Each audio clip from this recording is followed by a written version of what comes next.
ഇനിയിപ്പോൾ നമ്മൾ പറയുകയാണെങ്കിൽ മെഡിമിക്സിൻ്റെ കാര്യത്തിൽ മെഡിമിക്സിൻ്റെ മണം നമ്മൾ സ്മെല്ല് ചെയ്യുന്ന സമയത്ത് നമുക്കപ്പോൾ മനസ്സിലാവും ഇത് മെഡിമിക്സ് ആണെന്ന്. ആ സ്മെല്ലിൽ തന്നെ ഒരു ബ്രാൻഡ് ഉണ്ട് എന്നുള്ളതാണ്.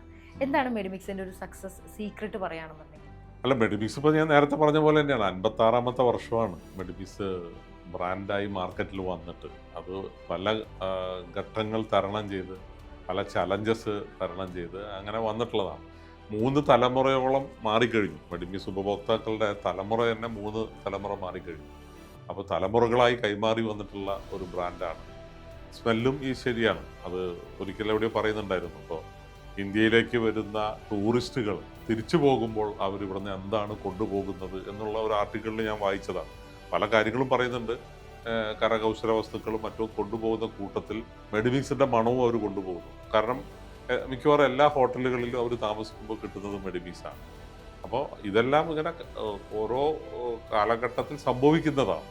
അപ്പോൾ മെഡിമിക്സിൻ്റെ വിജയം എന്ന് പറയുന്നത്, ഒന്ന്, മെഡിമിക്സ് ഉണ്ടാക്കുന്ന രീതി തന്നെ വേറെയാണ്. അത് ആദ്യകാലങ്ങളിൽ ഞങ്ങൾ ഹാൻഡ് മെയ്ഡ് എന്ന് പറഞ്ഞിരുന്നു. അതായത് പവർ ഇല്ലാണ്ടാണ് സോപ്പ് ഉണ്ടാക്കിയത്. ഇപ്പോൾ പവർ ഉപയോഗിക്കാൻ തുടങ്ങി, പക്ഷേ അത് ട്രഡീഷണൽ വേയിലാണ്.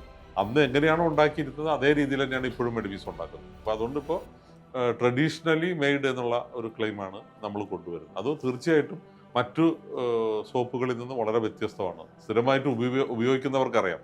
ചില ആളുകളൊക്കെ പറയാറുണ്ട് 30 കൊല്ലം 40 കൊല്ലമായിട്ട് ഞങ്ങൾ മെഡിമിക്സ് ഉപയോഗിക്കുന്നത്, ഈ 40 കൊല്ലത്തെ മെഡിമിക്സിൻ്റെ കവർ ഞങ്ങൾ സൂക്ഷിച്ചു വെച്ചിട്ടുണ്ട് എന്നൊക്കെ പറഞ്ഞ് പലരും അറിയിക്കാറുണ്ട്.